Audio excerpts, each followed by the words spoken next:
are back. Did you miss us? Because we definitely missed you. Hello and welcome to the panel, your official SuperCoach NBL show. So much has happened over the silly season in round 13 and 14. As I said, we missed you guys, but I want to say that we are recording this on the Wednesday of round 15. So there's still one game to go. So what we'll be talking about today is so much that has happened. 10th place Cairns, they came along and beat first place Illawarra. Jalen Adams has been on fire, and we're going to talk about our SuperCoach New Year's resolutions with none other than James Clements, our SuperCoach Santa. I'm Kelsey Brown, your host, but JC, tell me about round 13 and 14 for you and your silly season. How did you go? Well, first of all, Kels, obviously the beard is the secret. The Santa is like right there. It's a very easy one. But the thing is, my scoring, just like my beard in summer, has completely plateaued. It's like when it's winter, the beard growth is absolutely phenomenal. When it's warm out, the beard just goes, all right, that's enough there, fella. That's exactly what my SuperCoach team has done the last couple of weeks. We had some actually interesting moments as well, I think, though, like as you mentioned, right? Some of these games have been absolutely chaos, but I've actually managed to nail a couple of moves, which are pretty good. We've also had some awesome ones that I've not been able to afford, which is very frustrating. And I think we'll see that some of the most traded in players this week, like Joe Wieskamp and stuff like that. I think you want to call me the SuperCoach Santa here. I really wish I'd been able to gift myself an extra $800 to make the trade from for Xavier Cooks and Wieskamp. Instead, I had to go with Cooks and Mitch McCarron. Turns out that was a bit of a present for myself, I think, because Mitch McCarron's crushed it already this round on a price of like $82K. So I think I'm doing okay. You've done all right. I think you talked about cash. Cash is the hardest thing, I think, to come by in SuperCoach, and I have learnt that this season. As the rookie, cash has always not been my friend. But I want to hear from you about your SuperCoach New Year's resolutions. We spoke about this off air, and you have some doozies. What is your SuperCoach resolution? The SuperCoach resolution is very, very easy this new year. Go big or go home, Kels. Like, what are we doing here? Like, this is what it's all about. I think you could get to this point of the SuperCoach season, you've probably got a fairly good rank. If you've sort of stuck with the crowd, right? You've gone, okay, Kendrick Davis, gun. Xavier Cooks, gun. Maybe you've switched in Trez, Matt Hurt, stuff like that. But this is the point where you've got a couple of rounds left where essentially you have every single team on doubles for the next couple of weeks. This is a free shot. Yeah, we love that. How good is this? Yeah. Just swing for the fences at this point, because there's no real difference in finishing 600th or, to be honest, like 6,000th. Like, so if you're gunning for a league win or if you're gunning for overall ranking, like your strategy is probably going to be a little bit different, but mine is very clearly just go for absolutely hammer and tongs, go for the overall ranking, gun for that number one spot. If you're a couple of 100 points away, how do you make that up? You got to like work around the edges. You got to figure out this big name versus this big name, and away we go. So you look at a bunch of names there that essentially, the good thing about the SuperCoach website is the app, you just go bang, percentage picked in teams. Yes. So if that's really, really high, just scooch further down. Just go look at Nathan Sobey, 3.7% owned or something like that, heading into this week, that sort of thing. So I think the New Year's resolution is to not play it safe.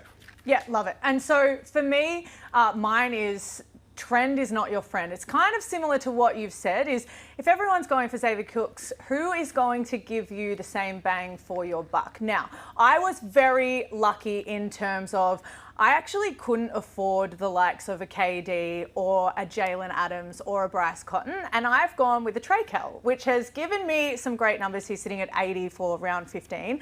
And so for me, that was kind of bucking the trend. Some teams do have him, but you know, others were going for your KDs, your Jalen's, and another one to include in there is maybe a Derek Walton Jr. now. So trend is not your friend. Who can you get that is not on the most picked list that might be able to sort of give you the same bang for buck? I've been sitting on Mason Peatling. He's been pretty fun for me. But my biggest issue at the moment is that I just cannot trade out Rocco because I can't afford anyone else. So, like I said at the top, cash has not been my friend.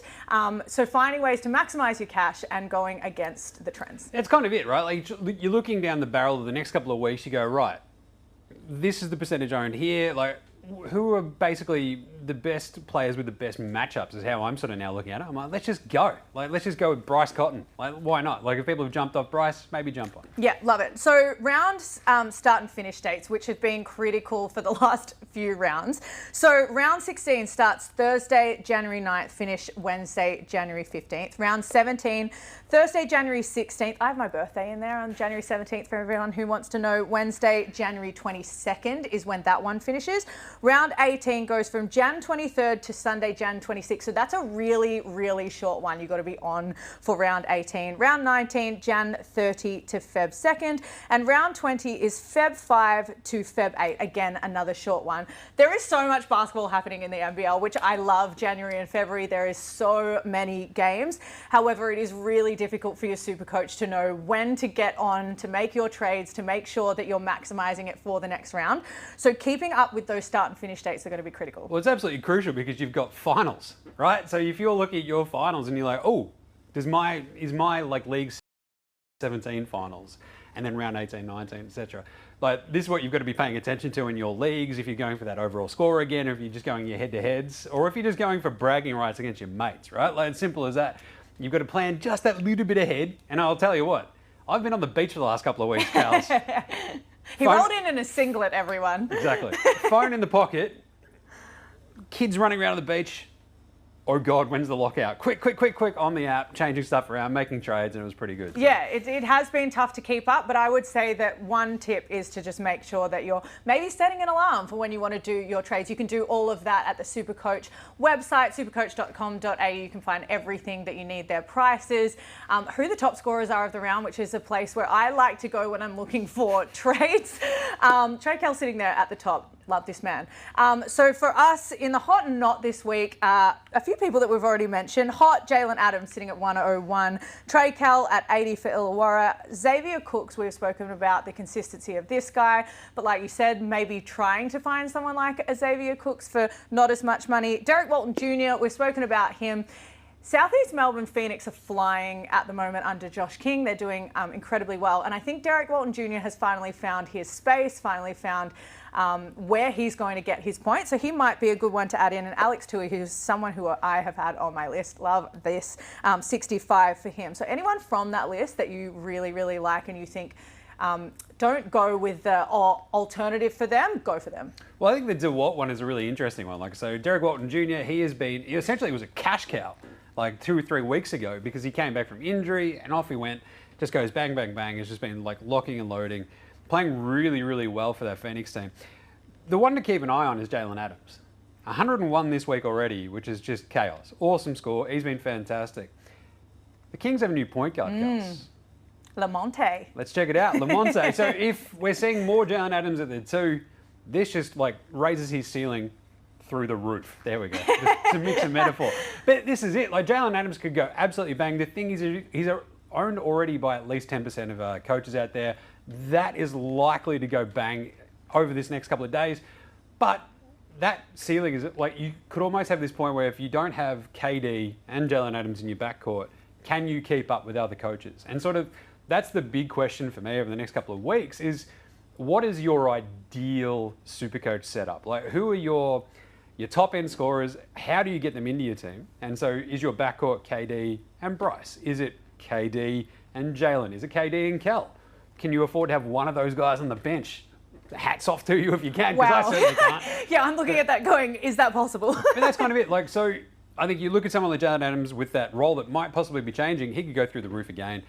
Bryce is the other one as well for me. So he's not quite on there because he only had the one game but ripped off over 50. So not bad there. One other one to keep an eye on, Taron Armstrong. Just on the sneaky sneak, if you want a bit of a POD. Like I said at the top, Cairns came along and beat Illawarra. Do they have more wins in them? We know that in Supercoach, wins and scoring does matter. So they've also got the best Supercoach schedule, I think, down the stretch, where they just play more games than anybody. Yep, no, it's exciting. Taron Armstrong is definitely someone we can look at. On the not list, we have Karim Lopez on -4 at the moment, Sam Menenga, Elijah Pepper, Jack White on a 14, which is an interesting one, and Chris Golding. I do want to mention that the Breakers play tonight. So this is that final round of round 15. As I said, we're recording on the Wednesday. So Karim and Sam Menenga both have a game tonight to turn this around. And you think with the injuries to Mojave King, he's out for the next month, Karim Lopez might get some more opportunity. I'm really hoping so, because he's on my bench, Kals. He's been sitting there. I've not been able to get rid of him. I'm like, come on, Karim. And he's already delivered a -4 so far. But hopefully, more playing time, more points. Let's go, Karim. I believe in you. Simple as that. But the Sam Menenga piece is fascinating, right? Because there's one big name, a 7'6" name that we've not mentioned yet.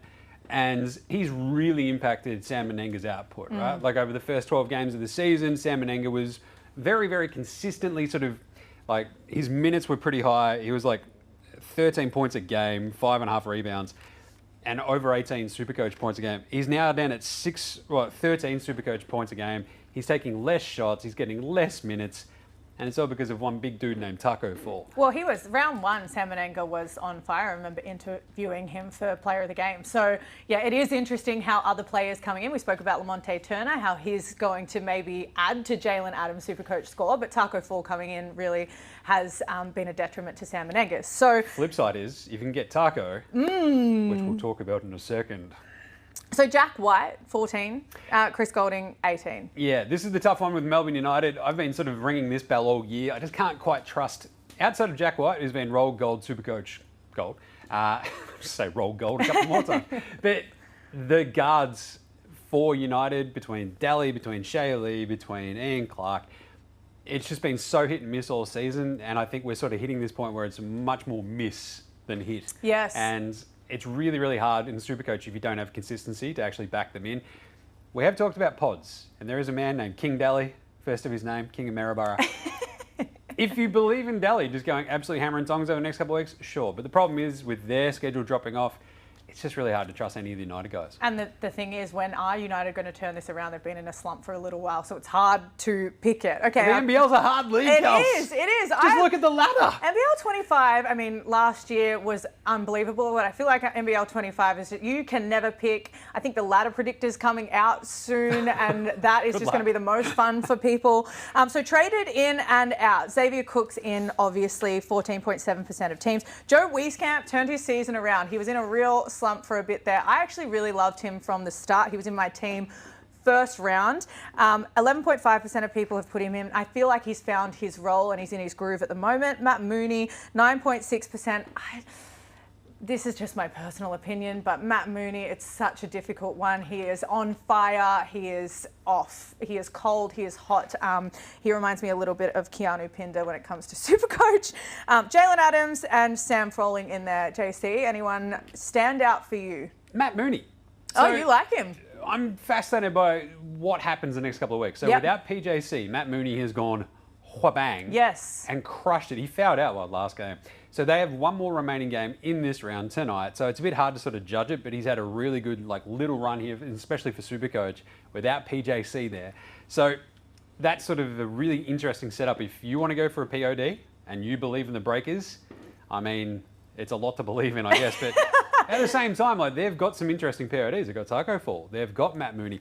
And now, Karim Lopez is a bench POD, but the other one for me was Mitch McCarron. And when I rolled the dice last week, when I couldn't afford Wieskamp, and I was just heartbroken. I'm just like sitting there going, why? Why don't I have an extra $800? And that's the beauty of SuperCoach. You can look at your computer, look at your phone for as long as you want.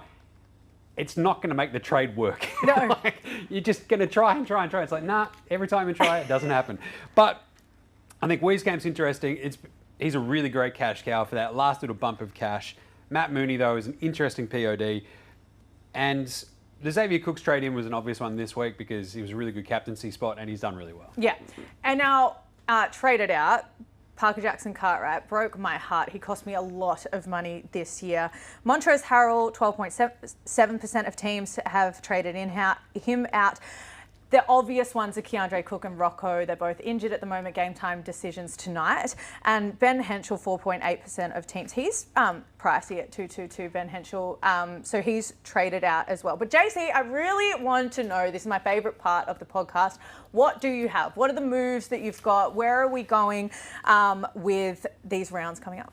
Well, first of all, I traded out Montrez last week. I was one of the people who traded him out. And it's like, all right, cool. I did the trade out to Cooks, quick cash grab, and that worked out. Of course, Traz still ripped off 48. It's like, come on, man. Like, fine. When I've got you the week before and the double, you do nothing. Anyway, I think the setup from here on out is really, really simple. It's like you're looking at matchups. That's all I'm doing, I think, for a lot of this. And so I kept KD over the break. Well, not the break. He had the one game. And he delivered. It was really, really cool to see him just go smash. My big question from here is if I do sort of move on from Trey Cal, who has been crushing it and is really, really good, or try to figure out some other sort of little bits and bobs around the edges. I think the biggest question for me is going to be Tyrell Harrison. Yeah, right. Whether or not I move him to Taco Fall. I just don't know if I want to do it. But is that your POD though? I've just said go hard or go home. Like, let's go hard. So I think Tyrell has had like these little bumps. He's been okay in some of these games, but maybe just the thrill of having Taco just for the next couple of rounds would be pretty fun. So that's one of the ones I'm going to be looking at. Cooks, with a couple of games over the next couple of rounds, he's probably set and forget. And trying to bring in maybe Trez in that last forward spot because I think he's going to work himself back into some form. Jarrell Martin's another name sort of floating around there as well. He's still priced really unders, but I don't really trust that. So my next couple of rounds will literally just be trying to finalise everybody on doubles. Like every team has like the doubles over the next 2 weeks, so you should have obviously that perfect ideal setup on your starting sort of lineup. My question is going to be the moves on the bench. Like, what can I do to sort of improve that scoring? Because it's been really lackluster for me the last couple of weeks. Mitch McCarron, though, big thumbs up. Big thumbs up. Maybe Taco for Tyrell. Yeah, love it. And for me, it's more about probably getting rid of those Melbourne United players. We have spoken about there has been an exodus of those players. Golding, White, Clark, they're all sort of hovering around the most traded out. They're really struggling to score at the moment, which does affect your SuperCoach scores, and they have smaller amount of games. So for me, it's about sort of moving off any of the United players that I have potentially and trying to find people who are going to give me max scores in place of those people. Derek Walton Jr. for us. Yeah, there you go. I feel like he's going to be one that just absolutely goes. Southeast Melbourne Phoenix, they could end up in the 4. 3-2. Exactly, and I think he's like one of those ideal bench players as well, where like if you're starting him, you might be just that little bit nervous that the dip might come. But if he's on your bench and you've only paid, he's at what, 278k at the moment. It's obviously pretty high, but it's, it had dipped dramatically the last couple of weeks. He's the ideal person to have in your bench. Like with Kendra Cook out injured, stuff like this. Taron Armstrong's another interesting name, right? To have those guys on your bench, that's an awesome luxury where you can mix and match if you like the matchups.